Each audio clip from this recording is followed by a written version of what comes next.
एक बार फिर से वेलकम है सभी का अपना गुरु क्लासेस के अंदर। मेरे बच्चों कैसे हो आप?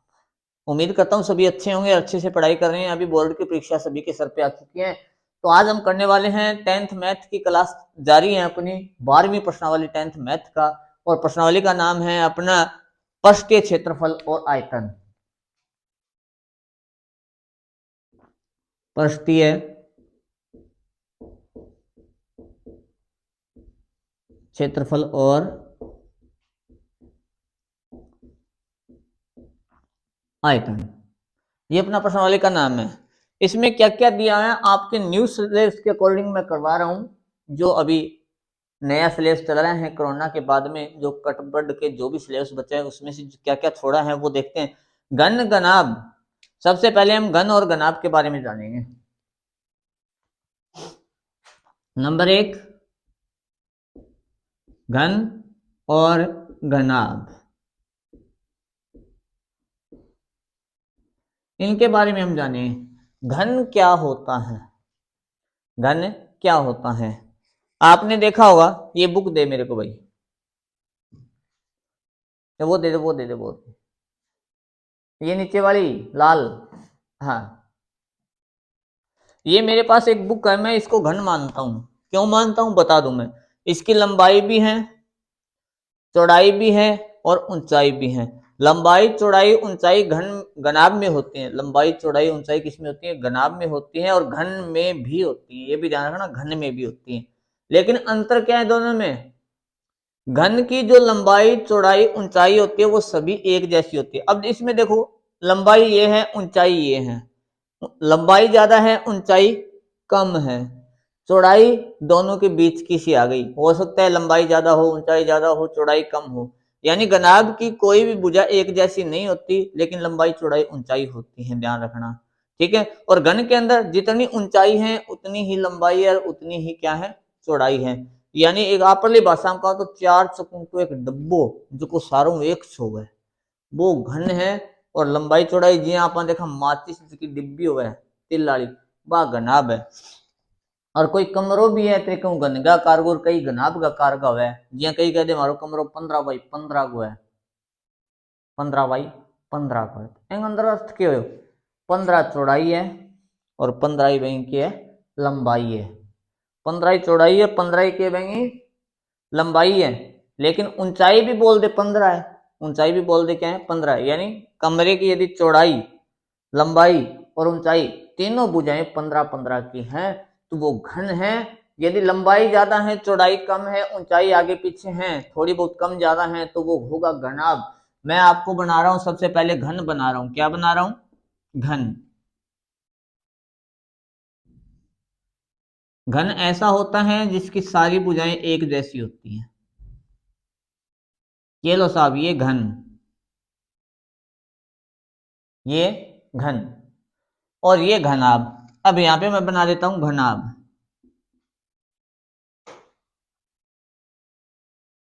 यहां पे मैं बना देता हूं घनाभ। घनाभ देखो साहब,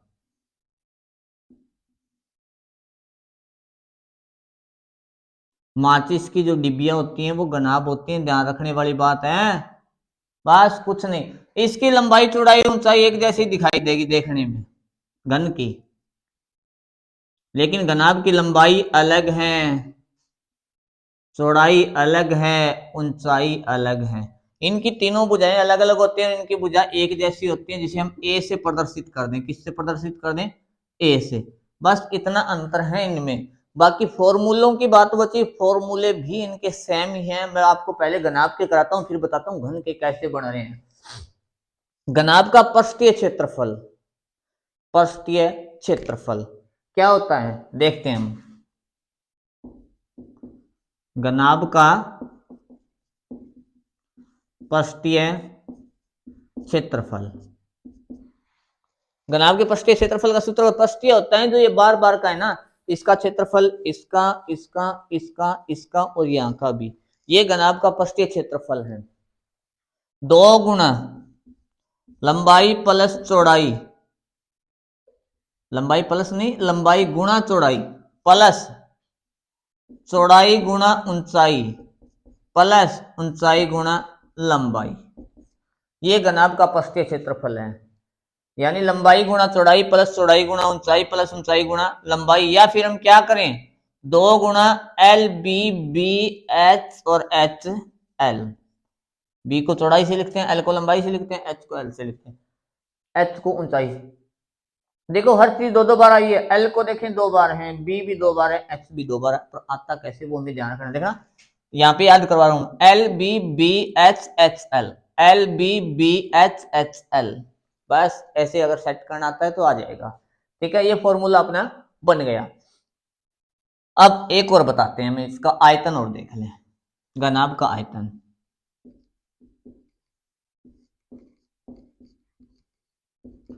घनाभ का आयतन, आयतन होता है तीनों भुजाओं का गुणा कर दो, एल बी एच, यानी लंबाई गुणा चौड़ाई गुणा ऊंचाई। एक कई बार क्वेश्चन आता है, कमरा एक घनाभ के आकार का है, कमरा घनाभ के आकार का है जिसकी लंबाई ये है, चौड़ाई ये है और ऊंचाई ये है। तो आप छत और फर्श को छोड़ के कमरे की चारों दीवारों पे सफेदी करवानी है, छत और फर्श को छोड़ के कमरे की चारों दीवारों पर सफेदी करवानी है। तो सफेदी करवाने योग्य भाग का क्षेत्रफल ज्ञात कीजिए। 4 दीवारों पर ही करवानी, ज्यादा पे नहीं करवानी। और दीवार में क्या होती है, एक तो ऊंचाई होगी, क्या होगी, ऊंचाई होगी। छत और फर्श छोड़ दो, ऊंचाई वाला पकड़े रखो, ये लो, ये दोनों पकड़ दी, ये हट गया।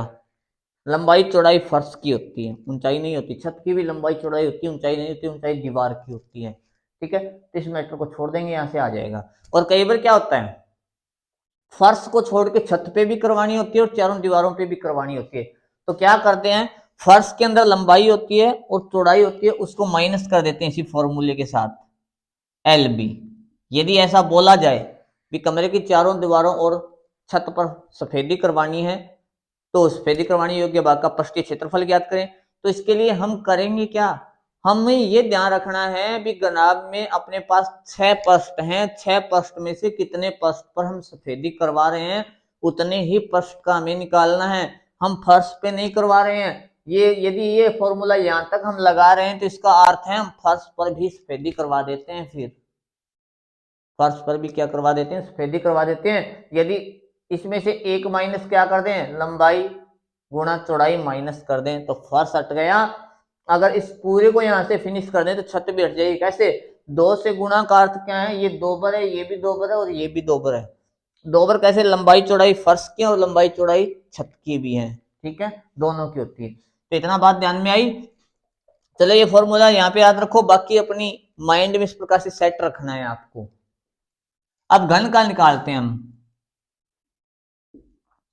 चलो यहां पे लिख देता हूं मैं घन का, घन का पृष्ठीय क्षेत्रफल मैं करता हूं 6a स्क्वायर। 6 स्क्वायर ये कैसे हो गया सर, बताइए हमें।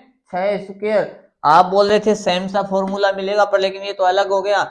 नहीं जी, अलग नहीं है। यदि हमें थोड़ी सी टेक्निक, यदि ये हमें याद है तो ये भी याद है, थोड़ी सी टेक्निक आनी चाहिए।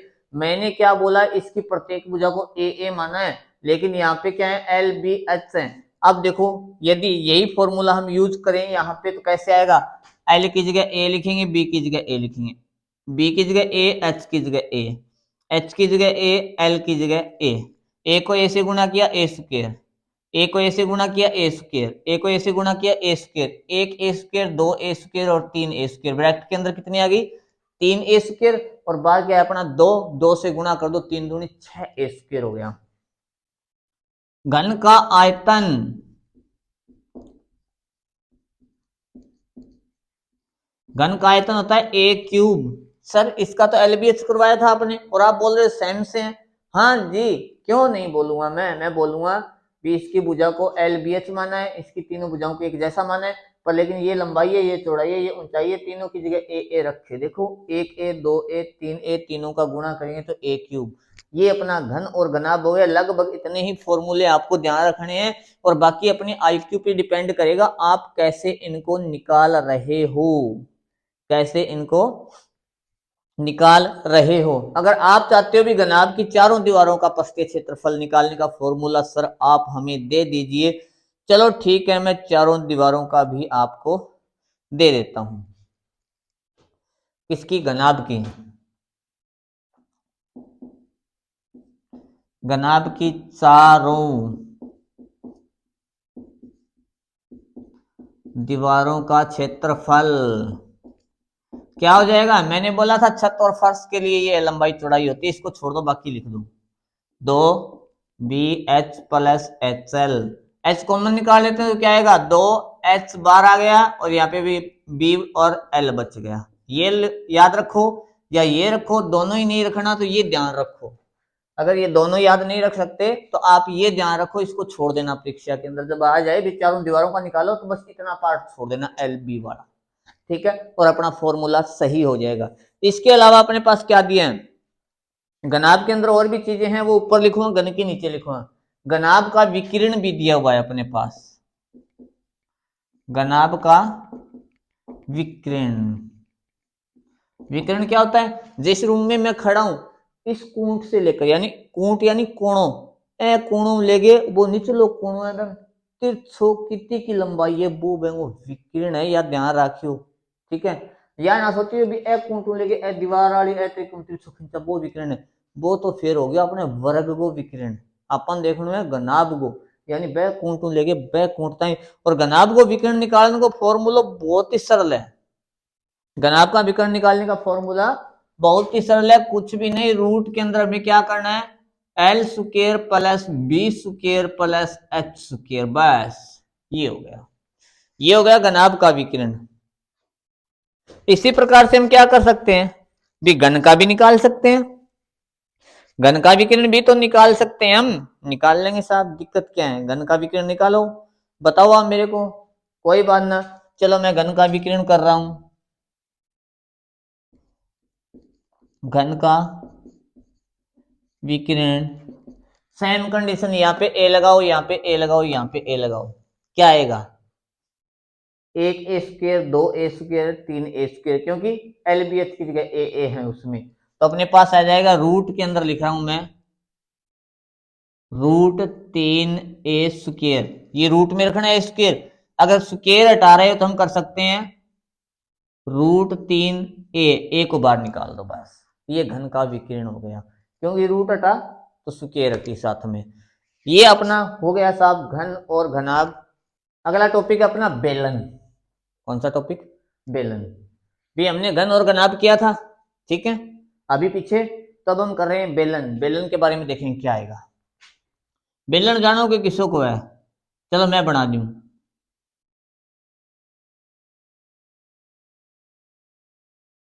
हाँ तो जो बेलन थोड़ी है, बेलन का दो डंडा सा और साइड में है नी, वो बेलन ना, पाइप गो बर्गो है नी, वो बेलन हो गए जी। ओ बी के बेलन है, ओ बी के बेलन है। बेलन में क्या चीज है?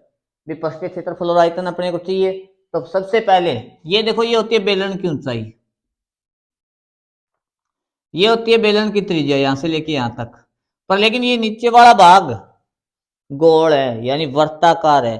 तो अगर हम बोले बेलन के आधार का क्षेत्रफल, बेलन के आधार का क्षेत्रफल, तो पाई आर स्क्वायर लगेगा, क्योंकि आधार का क्षेत्रफल गोल है यानी वर्त है, तो वर्त का देखो कैसा लगेगा, वर्त का क्षेत्रफल होता है पाई आर स्क्वायर, वही हम लगाएंगे यहाँ पे, वही हम लगाएंगे। सबसे पहले हम क्या देखते हैं? बेलन का वक्र पृष्ठीय क्षेत्रफल, वक्र पृष्ठीय क्षेत्रफल क्या होता है? 2πRH, 2πRH, 2πRH, 2πRH, 2πRH, ये क्या मैटर है भाई? बता दो मुझे, बता सकता है कोई? बताओ बताओ। चलो मैं बताता हूं कैसे, ध्यान रखो। वक्र पृष्ठ होता है, इसके बार बार का क्षेत्रफल नहीं हमें निकालना है, अंदर से कोई मतलब नहीं, हमें इसके बार बार का निकालना है। और बार बार हो गई, नीचे की साइड में देखे तो वर्त है, वर्त की परिधि, वर्त की परिधि, नीचे वर्त है ना, यहाँ पे वर्त है, वर्त की परिधि पे क्या खड़ी कर दी, ऊंचाई खड़ी कर दी, यानी 2 पाई आर वर्त की परिधि और साथ में क्या लगा दी, ऊंचाई h लगा दी। अपना बेलन का वक्र पृष्ठीय क्षेत्रफल बन गया। अब क्या करेंगे, बेलन का संपूर्ण पृष्ठीय क्षेत्रफल, बेलन का संपूर्ण पृष्ठीय क्षेत्रफल। संपूर्ण यानी कहने का अर्थ है पाइप है मेरे पास ऊपर से भी बंद और नीचे से भी बंद, ऊपर से भी बंद और नीचे से भी बंद, यानी वक्र पृष्ठ तो ये बार बार वाला आ भी गया और नीचे क्या है, पाई आर स्क्वायर, यानी वर्त का ढक्कन लगा दिया वर्ताकार, तो पाई आर स्क्वायर, ऊपर भी वर्ताकार ढक्कन लगा दिया तो pi R square, 1 pi R square और 2 पाई आर स्क्वायर, यानी वक्र पृष्ठ में हम क्या जोड़ देंगे, 2 पाई आर स्क्वायर और जोड़ देंगे, तो सूत्र बनता है अपना 2 pi R R plus H. ये बनता है, बना के दिखा दूं मैं आपको थोड़ा सा।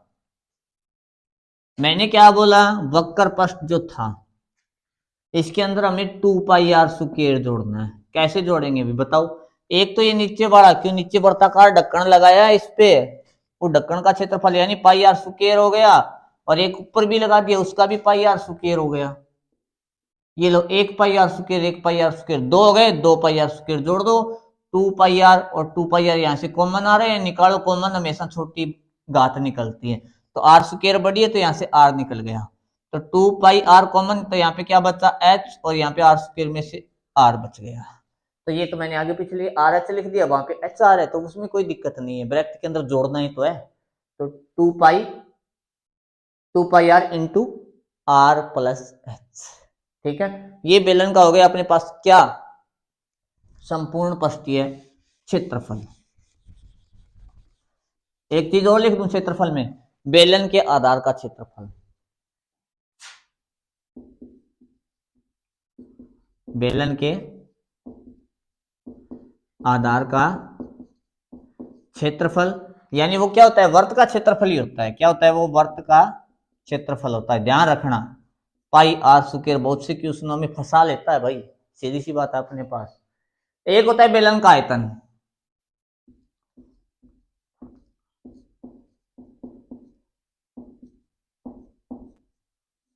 बेलन का आयतन क्या होगा भाई बताओ मेरे को,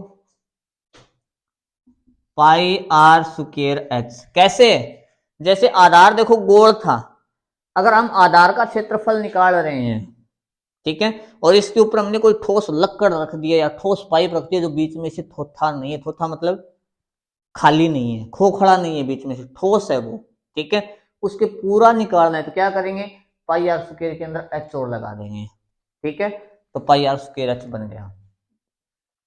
इसी के साथ लेके चलता हूं मैं शंकु, क्या लेके चलता हूं, शंकु। शंकु में क्या क्या चीज होती है, कोई ज्यादा चीज ध्यान रखने की आवश्यकता नहीं है। ये होता है शंकु, जोकर की टोपी होती है अपनी शंकु। क्या होती है, जोकर की टोपी जो ओढ़ता है ना वही होता है शंकु। यदि एक देखो यहाँ पे ये बेलन था, अगर बेलन में से मैं ऐसे करूं तो यहाँ पे 3 शंकु कट रहे हैं साहब, एक तो ये कट गया, 2 ये उल्टे कट गए, एक बेलन में से 3 शंकु कट रहे हैं, तो मैं बताऊंगा ये कहां पे काम में लूंगा। सबसे पहले शंकु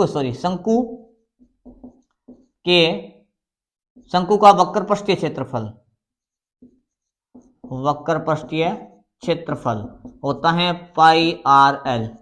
सब हमें पाई आर एल, पाई का तो पता है, आर कहां पे है, आर ये होती है साहब आधार, ये आर हो गया, एल इसकी तिर्यक ऊंचाई होती है, एच इसकी खड़ी ऊंचाई होती है एच, ठीक है, ये तिर्यक ऊंचाई होती है, तिर्यक यानी तिरछी ऊंचाई, पाई आर एल आ गया। दूसरा, शंकु का संपूर्ण पृष्ठीय क्षेत्रफल, शंकु का संपूर्ण पृष्ठीय क्षेत्रफल क्या होता है, pi R R plus L, pi R R plus L, ये होता है क्या, कोई बता सकता है, शंकु का संपूर्ण पृष्ठीय क्षेत्रफल। और इसके बाद देखते हैं हम शंकु का आयतन, शंकु का आयतन, वार नहीं है ये का है, शंकु का आयतन होता है 1/3 पाई आर स्क्वायर एच। ये बेलन वाला था, बेलन वाले में 3 का भाग दे दो, 1 2 3 तो शंकु बन रहे हैं, 3 3 का भाग देते ही अपने पास क्या आ गया, शंकु का आयतन आ गया। अब शंकु की तिरछी ऊंचाई भी निकालनी पड़ जाए तो शंकु की तिर्यक ऊंचाई, शंकु की तिर्यक ऊंचाई क्या होती है, तिर्यक ऊंचाई h बराबर H square plus L square, कई लिखते हैं L square plus H square, तो वो एक ही बात है, H square plus L square कर सकते हैं या फिर हम कर सकते हैं इसको L square plus H square, जैसे भी याद है आप वैसे कर लेना इसको, ठीक है। इसके बाद हम करेंगे अभी गोला और अर्धगोला, उसके बाद अपनी 12वीं प्रश्नावली के फॉर्मूले कंप्लीट हो जाएंगे। गोला और अर्धगोला देखते हैं, अभी बोर्ड को फिनिश कर लेता हूं एक बार। अभी हम करेंगे गोले और अर्धगोले के फॉर्मूले, देखते हैं क्या होंगे। गोला, गोल नहीं गोला, अरे गोला अपनी भाषा में बोलते हैं वो नहीं, ये गोला होता है। गोला जानते हो क्या होता है, मैं ये बना दूं साहब ये गोला हो गया, आप तो ये भी बोलोगे साहब ये वर्त है, नहीं वार्त है, मानता हूं इस बात को, लेकिन मेरी नजर में अभी ये गोला है क्योंकि हम गोला पढ़ेंगे। कैसे, चलो थोड़ी सी डिजाइन कर देता हूं।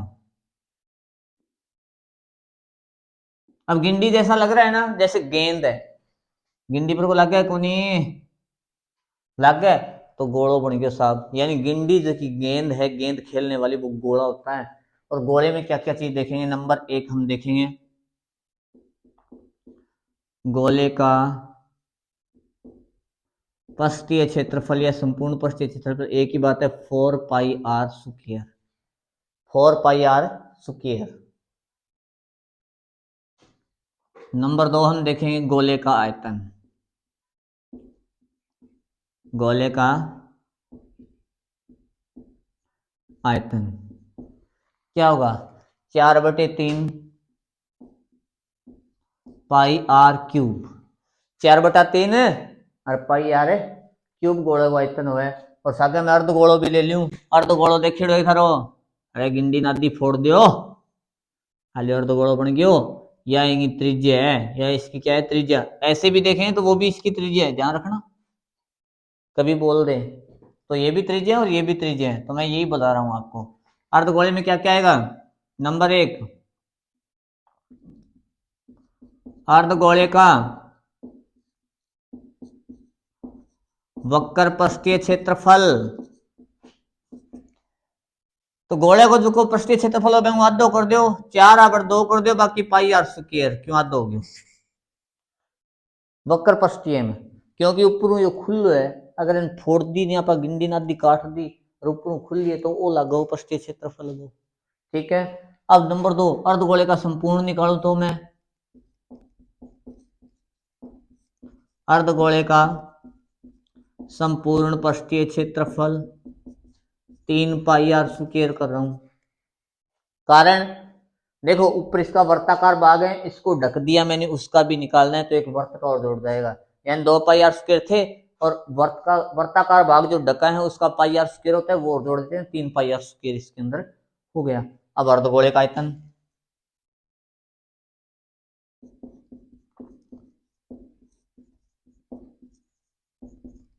अर्धगोले का आयतन क्या होगा, जो बेलन का गोले का आयतन है, सॉरी ऊपर जो पूरे गोले का आयतन है उसका आधा कर दो, आधा करेंगे यानी 2 का भाग देंगे, 2 दूनी 4 ऊपर 2 आ जाएंगे, यानी 2/3 पाई आर क्यूब। ये हो गया साहब अर्धगोला और गोले से संबंधित मैटर हो गया अपना। अब कई बार क्या होता है अर्धगोला आ जाता है परीक्षा में, जैसे मानो ऐसे आ गया अर्धगोला,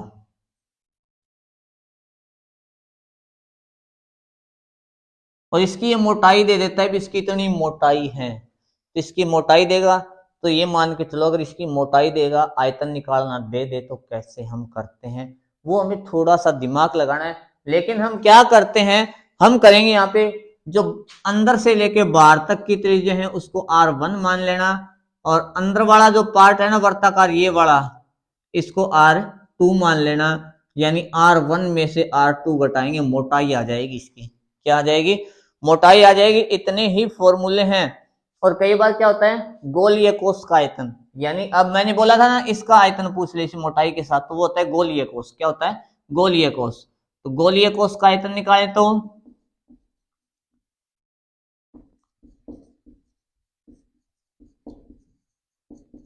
अर्धगोले है, अर्धगोले के अंदर देखने हैं हमें, अर्धगोले में गोलीय कोष अर्धगोले का ही बनता है। तो क्या करेंगे, जो अर्धगोले का आयतन है वही लिखेंगे हम, 2/3 पाई। अब आर को चेंज करना है, क्योंकि अब त्रिज्या गोलीय कोष में 2 हो जाती हैं, एक तो अंदर से बाहर तक की और एक अंदर से अंदर तक की, यानी यहां तक की।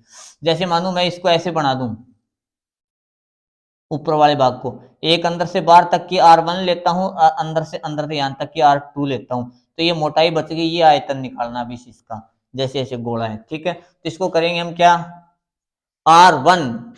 R1 cube minus R2 cube. ये लो साहब, गोलीय कोष भी हो गया अपना, सोचने वाली बात नहीं है ज्यादा, ये अपना गोलीय कोष भी हो गया। इसी के साथ मैं आपको थोड़ी सी चीजें और बता देता हूं। एक क्या दिया, वो भी 1 लीटर, 1 लीटर आयतन, यदि हम इसको घन सेंटीमीटर में बदलें तो क्या होगा, 1000 घन सेंटीमीटर। ये ध्यान रखने वाली बात है, कई बार पूछ लिया जाता है टंकी में इतना घन सेंटीमीटर पानी है तो उसको लीटर में चेंज करो, तो लीटर में चेंज करें तो हमें पता है 1000 घन सेंटीमीटर में 1 लीटर है, तो 1 घन सेंटीमीटर में क्या हुआ, 1/1000। यदि हमें जितना भी दिया गया फिर उससे गुणा हमें कर देंगे, यानी अगर हम कर दें 1000 लीटर में, यदि 1000 लीटर में क्या पूछ ले अपने से, 1000 लीटर में यदि घन मीटर पूछे तो 1 घन मीटर होता है, 1 घन मीटर होता है, ये ज्यादा पूछा जाता है, 1000 लीटर में 1 घन मीटर होता है, ये ज्यादा पूछा जाता है, ठीक है। और आज अपनी 12वीं प्रश्नावली के फॉर्मूले हो गए, और कल से हम स्टार्ट करते हैं 12वीं प्रश्नावली यानी 12.1, और आप वापस कल इसी टाइम फिर मिलेंगे लाइव 7 बजे। थैंक यू, धन्यवाद।